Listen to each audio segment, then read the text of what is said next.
Good afternoon, everybody. Thank you so much for coming today.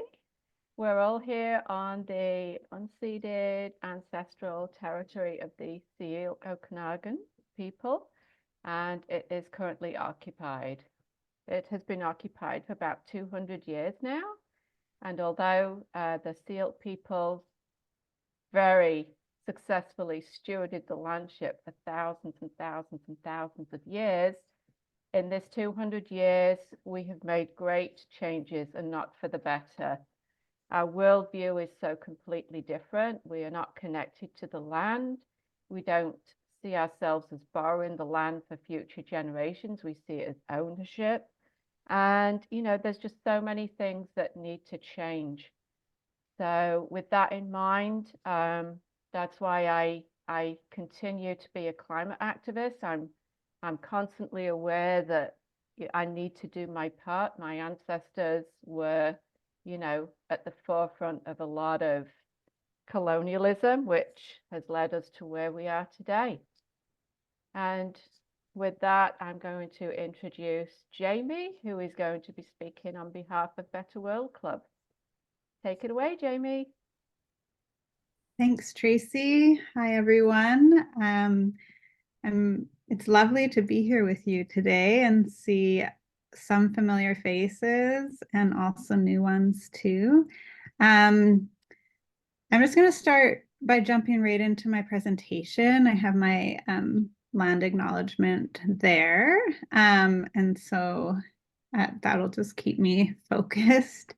I also, originally, the invitation for today was for me and my students, but unfortunately they're sick this week. So you just get me. I hope I do them proud. They're usually the speakers, and I usually just like am in the background supporting. So this is yeah, it's a little different. So here we go.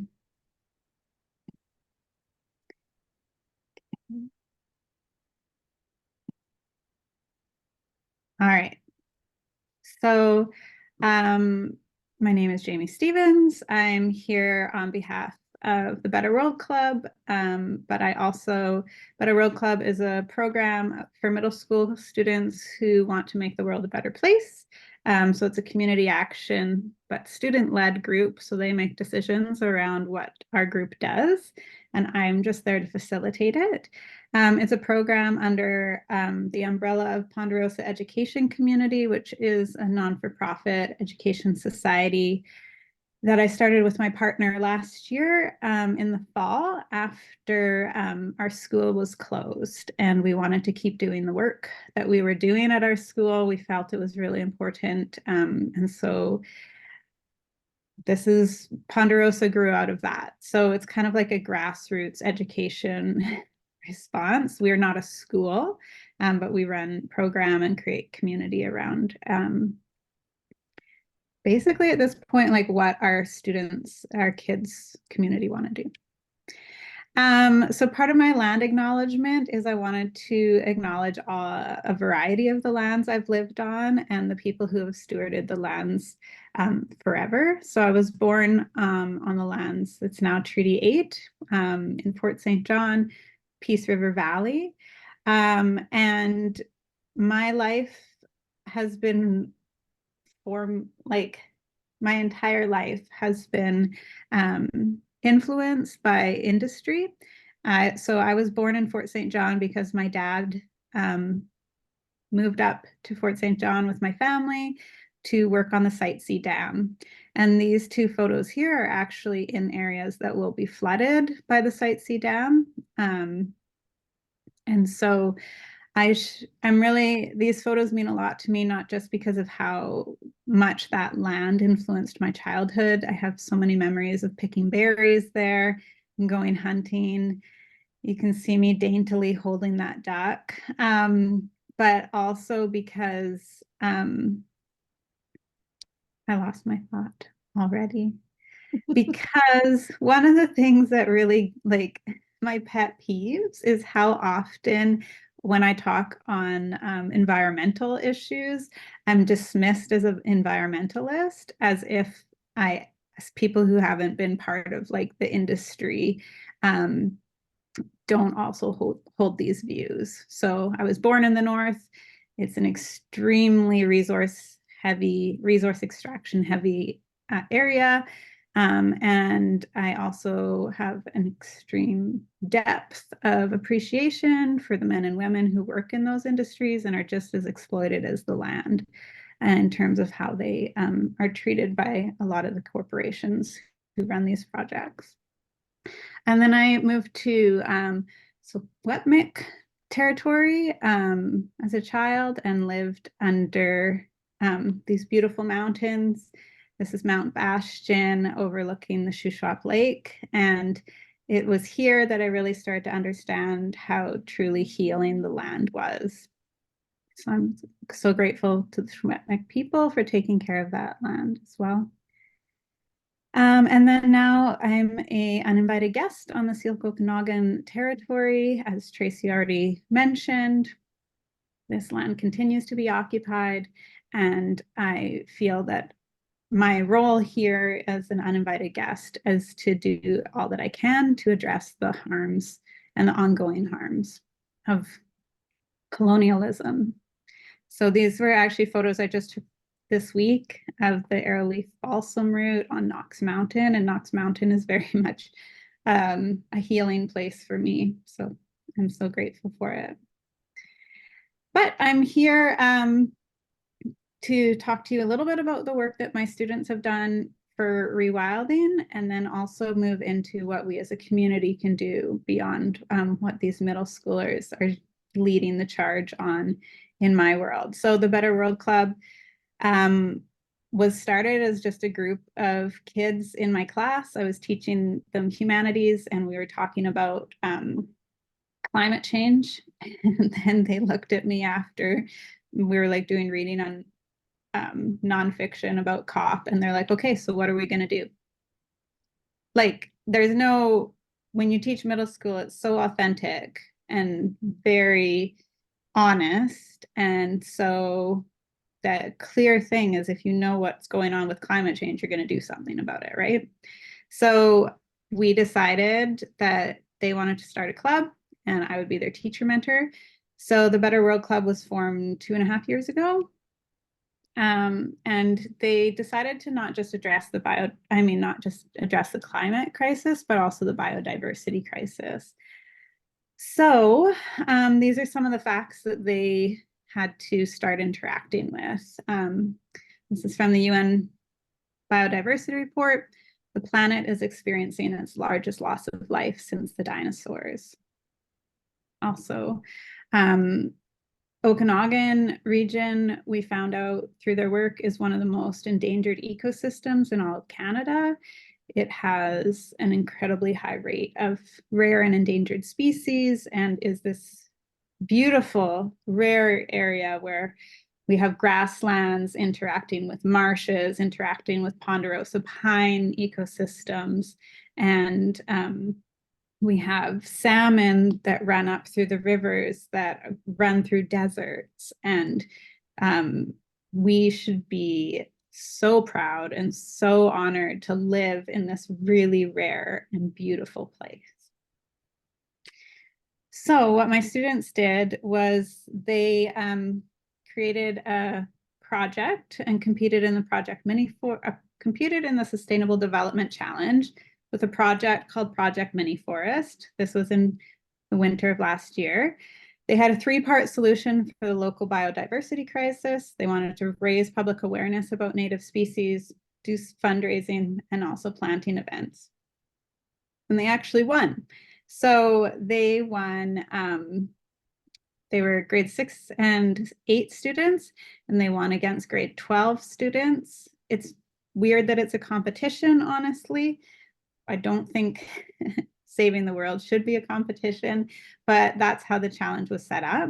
And so they were allocated $5,000 to start doing their project.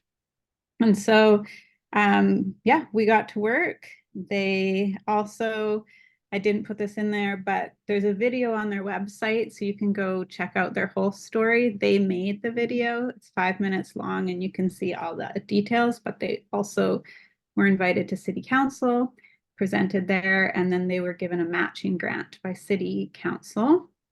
So they actually ended up with $10,000 last year to get their project going. So one of the things they're doing, they have these stickers. They're so cool. I just want to put a picture up there. They have the Syilx word and pronunciation, and then English word for some of the 5 most important plants for biodiversity in our region. And then they do public awareness, like events, and have booths and things like that. And then they've been working with an incredibly such an incredible group of community collaborations throughout the Okanagan. We have a lot of people doing some really cool work in the Okanagan. So while this biodiversity crisis is so heavy and the need for rewilding is so big, there's a lot of good work happening. So I just want to do a shout out to, I saw Bev from Kelowna Tree Protectors is on the call. Jeanette has also been incredible from that group. RDCO and the Mission Creek Restoration Initiative, that's where this photo was taken. We actually planted trees along the salmon spawning channel at Mission Creek. The students have also planted a pollinator garden at Okanagan College. They just finished like 2 days ago working, the project is not finished, but working at UBCO in partnership with the Department of Education on a grassland restoration project. And then we're in conversations about how to work, what we could help out with at Clubhouse Farm and Kelowna Fruit Tree Project. So here's just some of those pictures quickly. I should have had the pictures going, but these are some of the projects we've done in the last year. This is the Okanagan College one, and this is last week at the grassland restoration. And I'm not great at photos, but you can't tell it all here, but there's actually 110 pre-service teachers as well as 50 students from KLO there as well. So we had about 160, 170 people there planting at this, weeding and planting at this restoration work. And it was all funded by the Better World Club students. So it's really cool because they're investing in the teachers so that hopefully the teachers, when they graduate, go out and continue the work and do restoration work in the communities and in the schools that they're at. So that's kind of them. That's the students. They're doing incredible work. They're so committed. They're so dedicated. I'm always in awe of them. But then also the next step is like, why rewilding as a whole, and what can we as a community do to support that work that they're doing? So just a few points, and I could have found stats on this. There's a lot of great stats. I kind of ran out of time, I guess. So this is my teacher giving you homework. If you want to look up the stats, there's lots of good stuff out there. But rewilding, and this is again, rewilding is it is a language around that is kind of heavy with colonialism in and of itself. This idea that we have to re-wild place, and the wildernesses necessarily are separate from humans, but they're not. So there's probably a better Indigenous term to use. And I'll keep working on that. In the meantime, it's really came onto my radar as the importance for children's development. And really our schools need a lot of rewilding work. Our playgrounds are very sterile. And there's a lot of research around how and why to bring nature back into schools. Rewilding is also really important reconciliation work. If you think about food sovereignty, how the land was colonized, there's work to be done on that front to bring food sovereignty back by healing the land, and not just food sovereignty, but like land, Indigenous rights and titles. Rewilding also addresses the climate crisis as well as the biodiversity crisis. And then mental health, we, I hope, are getting more and more aware about how connected we are to nature, and how being in it, looking at the water, being in the trees, hearing the birds, all is really positive for our mental health. And then green infrastructure, if we want to look at it more as like a, yeah, in terms of the civil engineering and that sort of thing, we can think about green infrastructure and working in conjunction with gray infrastructure, and just how we build our cities for actual people, not just, I don't know, cars. So I come at this work from a teacher's standpoint, and I heard this quote from Bill Cohen, who works at UBCO in the Department of Education, and it just like summarizes, it feels like all my work as a teacher. And so it's the lens I'm putting all my work through now. So we will know education is successful when the land is healed. And land is not just the separate idea of land, it's us in conjunction with the land, because we are part of it. So what does that look like? Well, one of the stories I've heard is about what the land was like here, is about how there used to be so many salmon in the rivers, you could walk across the backs of them. So this photo is actually from Adams River Run. So that's up in where I grew up, in the Shuswap area. And I remember going and seeing that run, one of the biggest in North America, every 4 years, and seeing it since then, and its decline every 4 years has been quite stark. So even in my own lifetime, I can say when I was a child, and know that what I experience, my students aren't able to experience anymore. So that's the work that we have to do here. So just some of the stats, we found that 52% of colonovertebrate species are at risk. So one of them is, that's really of note, the mammals are the badgers. The Okanagan-Similkameen Stewardship website notes that there's probably around 50 badgers remaining in the Okanagan and Similkameen valleys. So they're really at risk. Like, it's pretty dire, and road mortality is a huge problem for them. They need grassland in their ranges, and we are just not taking care of our land in a way that allows these animals to survive, let alone thrive.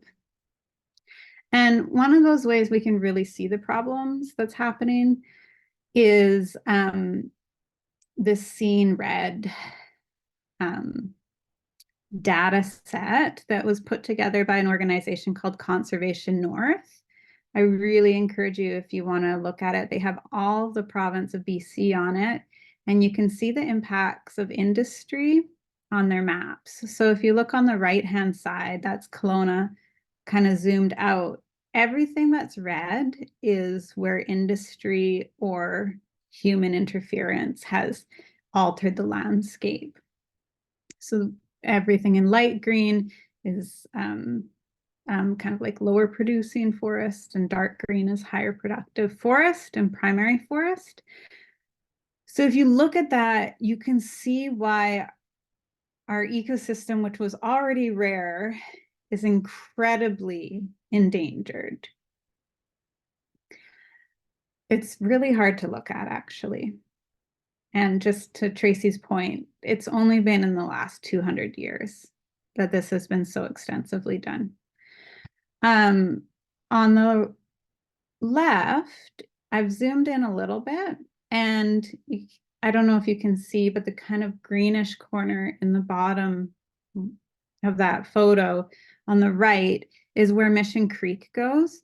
And that's actually where the Joe Rich logging is happening right now. And the Joe Rich logging is happening on the southern slope of Mission Creek. It's highly concerning. It's in some of our last primary forests. That means forests we've never logged before. It's also on slopes that are not suitable for logging. It's on Crown land, and the hydrology reports have not been released to the public. And yet, in the realm of our Forest Act, this is allowed to happen. They're not logging outside of the realm of what is actually allocated. So if you haven't already written letters on the Joe Rich logging front, I encourage you to do so. I've contacted the MLA and had really, really lukewarm response. But if we're talking about rewilding, we also need to talk about, before restoring the land, protecting what's left. So this is one piece of work that I'm really excited about having done right now, which is the Okanagan Nation Wildlife Corridor Action Plan. Actually, I'll go back. If you have a look on the map on the right, you can see the big green spot on the top right, relatively big green, where it says Long Lake. That's Kalamalka Lake.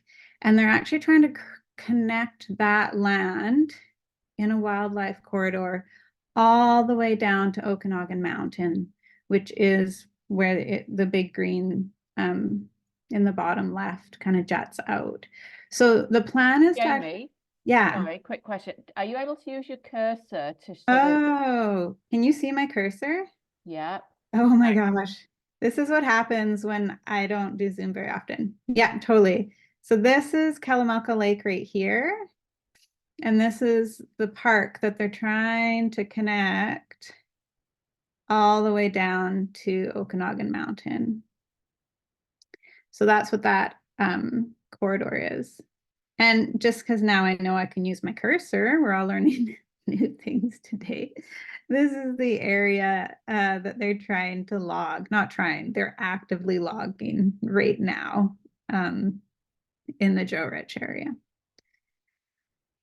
Okay, so, oops, go back one. So one of the things that was really stark to me as I was learning about this corridor was this just page in the action plan talking about how we got to where we are. So I think one of the things that I, as a settler, just didn't think about because I didn't have to was why we were in this biodiversity crisis here. And so I just want to take a moment to read this. And I think we just need to like hold the truth before we can move into reconciliation. So shortly after the arrival of the first settlers, the wildlife in the valley began to decline. Bounties were placed on grizzly bears, which decimated their numbers. Deer, elk, and moose were culled to make way for cattle grazing. Habitat loss and overhunting eliminated caribou from the region. Dams obstructed salmon from returning to the lake. Wildlife was further decimated in the 1930s and into the 1950s as bounties were placed on wolves, porcupines, coyotes, and cougars.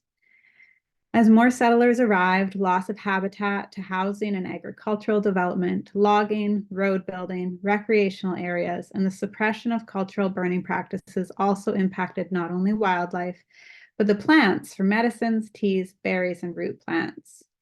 Bitterroot, huckleberry, elderberries, sea, and other plants integral to seal diet and culture was significantly impacted and continued to be lost. All these cumulative impacts since colonization have resulted in the loss of food sources, fractured transfer of cultural knowledge, and loss of language.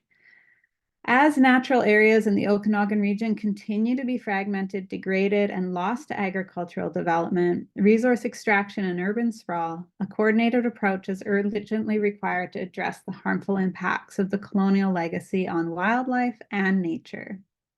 Advancing this collaborative action plan We'll continue to support Indigenous partners for the Syilx Okanagan Nation as they assert their title, rights, and interests on the territory, which includes their members guiding the implementation of the action plan. So, yeah, if you have a chance to go read that, the link is in here and we'll share this, but I highly recommend reading through those 15 action items in that. Okay, so that was the heavy realities of how we got here and what's here like right now. But I don't want us to feel like there aren't people doing good things, and the people doing good things are doing great work out there. So this is a list. Again, these will be available, so they're all linked, but these are the resources and supports that I've already accessed with my students and our work. And so I just want to share with you. If you want native plants, Zen Nursery is incredible, and they give like you can just send them a picture of your site and they can tell you what might grow well there. OXA, Okanagan Xeriscape Association, has a searchable plant database. You can put native plants in there and then get ones specifically like that. The species at risk information we get from the Okanagan Similkameen Stewardship website. We've also worked in conjunction with the Okanagan College Indigenous Learning Center to help with their garden at the Kelowna campus. And they have a plant guide which outlines all the uses of the plants in their garden, which is incredible.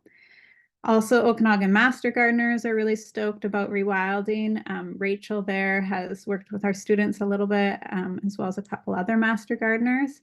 And then Growing Inspired, who is Alana, who's actually on this call, is a permaculture landscape design company. And then they also have a nonprofit called Rhesus. So if you have any specific questions about native species or how to plant them together today, Alana's the one to ask, and I'm so excited that she's on the call. So, protect and restore. We can't just do the restoration work of rewilding without also protecting what's remaining. And I don't want us to feel hopeless, but we do have to pull on all fronts, which means multiple people have to work within the spheres that they're in. So one of the things that I work with my students on is, where do you fit in that? We can't do all the things, but where do you fit? And so just can't turn my teacher brain off. And so I thought I'd share the Venn diagram that we work together through. This is Dr. Ayanna Elizabeth Johnson's work. She's a climate scientist focused on ocean health.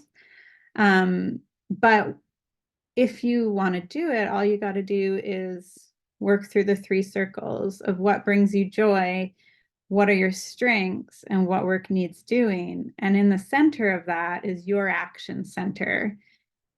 Where can you be part of the solution? Because again, you don't have to do all the things.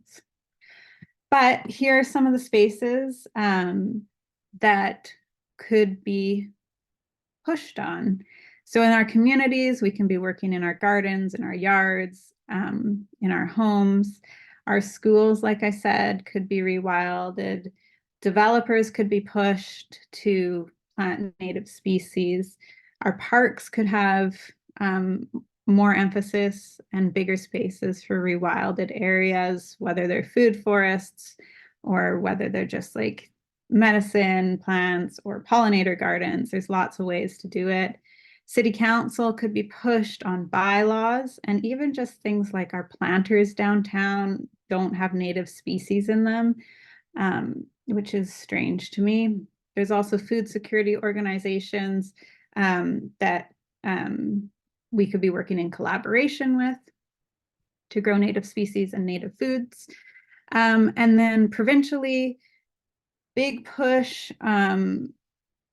We're trying to get UNDRIP actually acted on in BC, and yet the Land Act, the amendment to the Land Act, where Indigenous people were actually going to be listened to and worked in collaboratively with, that's been paused. So I'll have a slide of that in a second where we could work on that. Biodiversity framework is coming up, feedback on that. And then the Forest Act, there's a push to rework the Forest Act in BC. So it's not just based on like economic value. And then federally, anything that's done on Crown land could be done in a way that actually addresses ecosystems health and implementation of the species at risk and having a different approach to that. So if you want native species, Better World Club has some little packets of seeds. So these are like, just if you just want to have some pollinators in your garden, we have some, or you can contact Zen Nursery. I'm also really curious if we could get a big Rewild the Okanagan community event happening in the fall where different organizations all commit to planting native species in the fall, because they can grow in the fall. Because they're perennials, they actually may do better if we plant them earlier in the fall, so they don't have to deal with the water and the like heat, not enough water and the heat of the summer. Plant them in the fall, they'll establish and be ready before the winter. And then, yeah, I had this conversation with the school system, someone in the school system, and they said that they're actually, when they build new schools recently, like the province doesn't give them funding for outdoor learning spaces.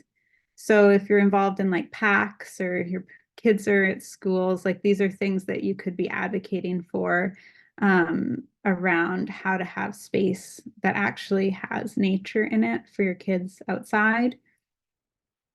And then, yeah, this is the Land Act Amendment. I put the article in there from the West Coast Environmental Law. And this is the idea that Indigenous people and nations are collaboratively planning for their land. That's the end goal of that, but it's been paused due to pushback where we don't know from, but we can guess where it's from.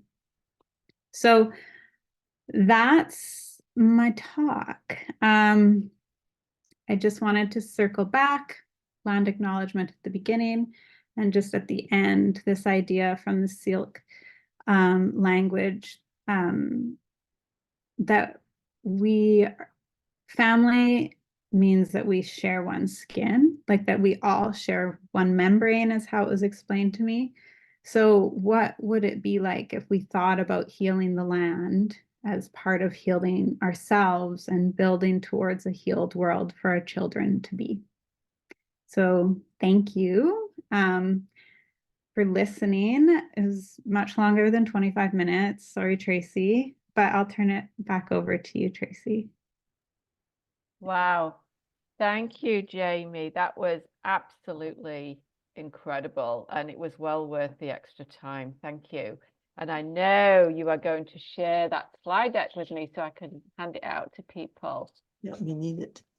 And before I get into anybody else's questions, I have connected with some elders, and they wish to plant cedar bushes on Crown land because currently, these indigenous species are not allowed to be planted.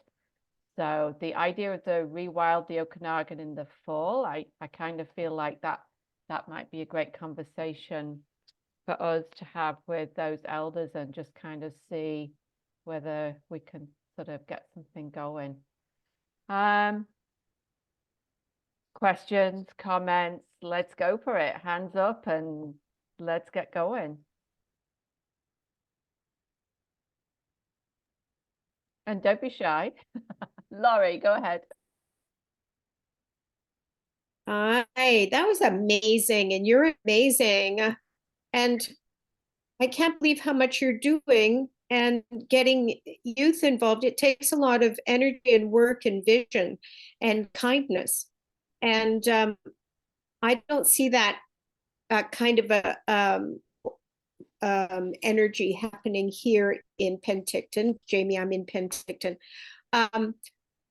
my question was, I put into the chat, have you connected at all with Jane Goodall's Roots and Shoots club? Because it's international and connecting might get you financial support because your group is so big and has already gotten funding, but there could possibly be more. But also it's cool for the kids to see what other kids in Nepal or Africa are doing. And yeah, just a thought. The other, well, I think that's it for now. You asked about the stickers as well, Laurie, whether you could buy them. I asked, and oh whether yeah, they... the stickers. I really like your stickers, and I was wanting, because I'm with First Things First Okanagan, we'd love to make our own stickers, but we'd also, so we'd like to know where you got yours. And then also the question is, do you have some that we could buy to share in our community? Thank you. Yeah, thanks, Lori. Just shout out everything I hear what you're doing in Penticton is incredible. So thanks for all the work you're doing there. I'm always impressed for what's happening in Penticton, considering your size of your group. So thank you for what you're doing there. I have heard of the Jane Goodall Foundation, and I will circle back on that because I did sign up for it and then I haven't looked at it again, honestly. So that's a good reminder. I put a note there. I will find the group that printed our stickers and share that with Tracy or with you directly. It was just a local printer. And I'm happy to share the students' stickers with you. I'll see how many I have right now and we can figure out how to get them to you. I might make a road trip down to Penticton with them. Nice. On the bus. On the bus. I said road trip, but on the bus. Okay, Beverly's got a hand up. Yes, Jamie, I know you're making a big contribution to the children, and they're certainly involved. How is it happening with the parents? And are they starting to get more involved as a result of what your students are doing? Like, because the way that I operate, the way that I think is whatever we do is going to influence somebody else to do something else, and the action will spread. And that's the only way we're going to get anything done, is to get the whole world involved. So can you talk about that? Yeah, for sure. That's a great question, Bev. I totally agree. It's all about the ripple effect, isn't it? I would say we have great support from the families. Absolutely. And just little conversations, right? Like I'm no different than the parents. I was very unaware of what an incredible ecosystem we lived in until I started doing this work. So now I've had parents say, well, yeah, we were doing a fundraiser for work and selling plants. And so I asked where they came from, where they were, like, were they native species.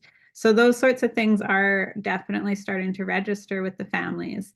But the families and the students who are part of the Better World Club are already a little bit probably like this group. It's like preaching to the choir, right? So I don't know yet about the ripple beyond. We're working really collaboratively with people who are already on the same page. Maybe this is piece for later in the discussion, but there's still a little bit of a tokenization of the youth. So they're invited to speak, but whether the message and the urgency with which they're asking for action to happen is actually being matched is a question for me. I do worry as their teacher about them being like paraded out, kind of like Greta Thunberg, right? Like paraded out to speak, and then what? This is a really urgent reality in the Okanagan and across the world. And I don't see the like urgent desire to fix it that my students feel at this deep heart level. And I think many of us on this call feel.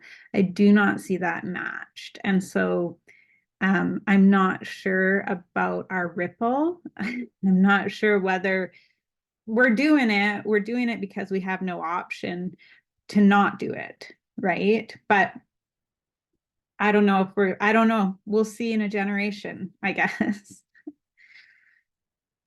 Grace? Well, this is really desperate times, and I don't want to be saying more negatives. I'm really pleased you're involved with the Conservation North with their mapping and so on. They really are really good. We are sort of desperate. We've worked with this watershed, desperate with getting information out to the population. The adults need to hear this.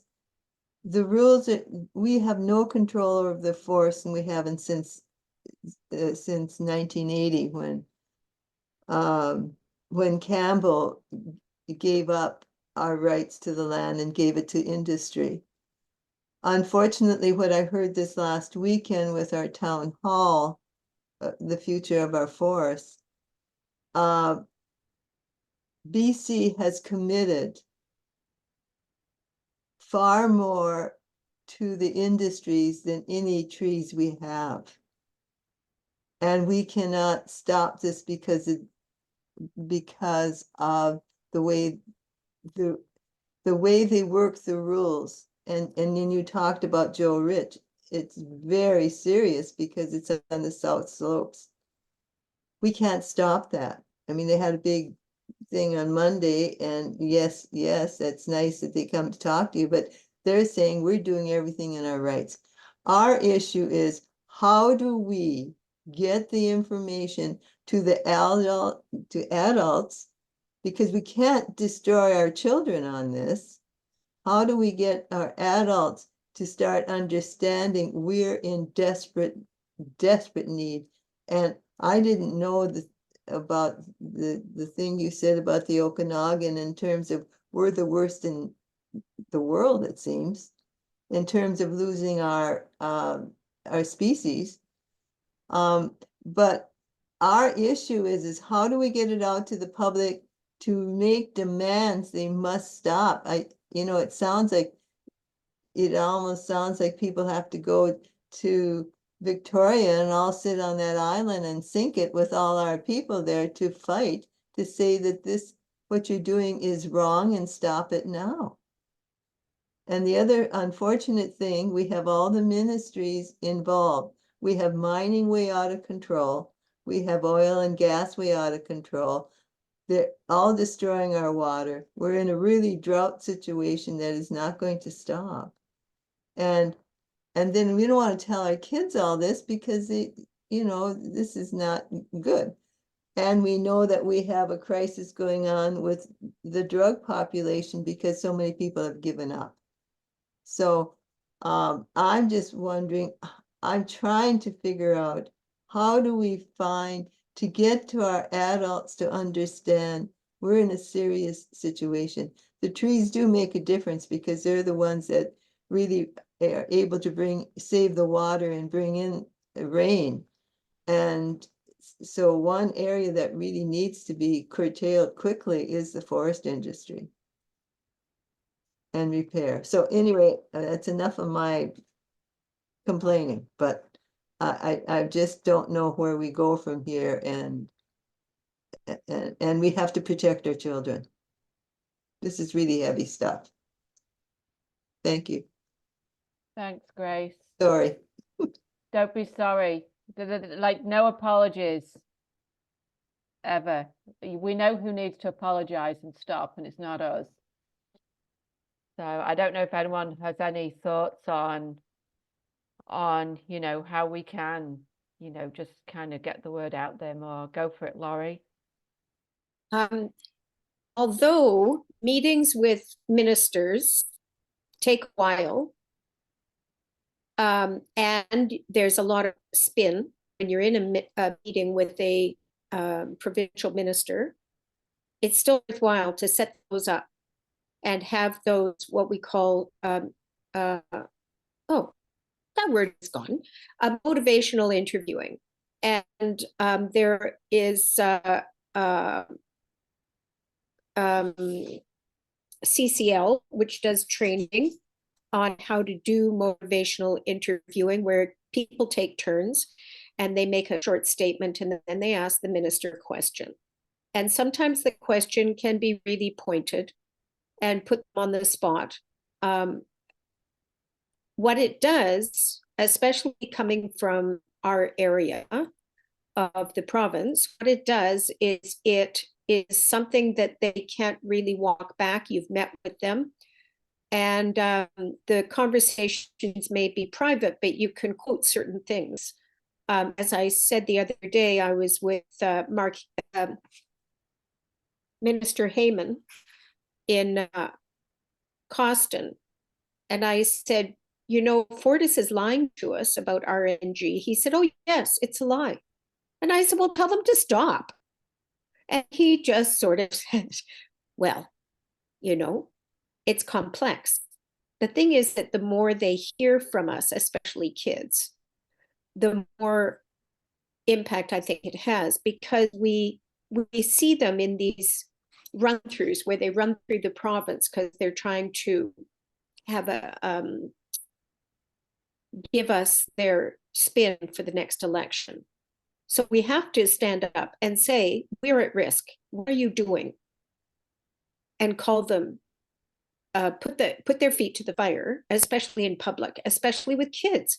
Just like having the kids at city council meetings really makes a difference. When people see youth, they pay more attention, and they always say it's so good to see youth here. So some of it is performative, but others of it can be, we don't know who we're affecting.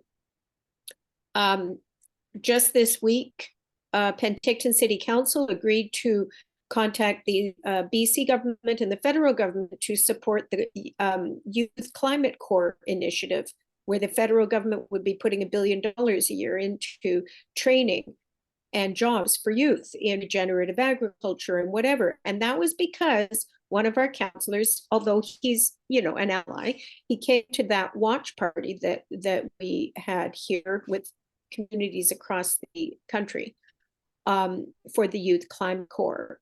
And I was really surprised because our council is not very climate conscious, but they supported that. And it's about youth. And I think we have to keep pushing that. I'm amazed by what you're doing with youth there. And, you know, the media coverage, always do the media coverage, because that's one thing that we're able to say is pay attention, pay attention, pay attention. This is important. So I mean, although I don't like climate marches anymore, they do get attention. So I would say meetings with ministers, reach out to all the ministers and say that your group, wherever you are, would like a 20-minute, that you get a 20 minutes or a 30-minute meeting. You put it in, you wait your 3, 4, 5, 6 months, you keep on asking, how is it going? When is our time? And then you make that time and get other people together. So if it's a Zoom call, it's a Zoom call. We've had a lot of times where the ministers or the MLAs have said it's so good to hear from somebody outside the Lower Mainland. Thanks, Laurie. I did promise that we would stop the recording 10 minutes early today, so I'm just going to do that now.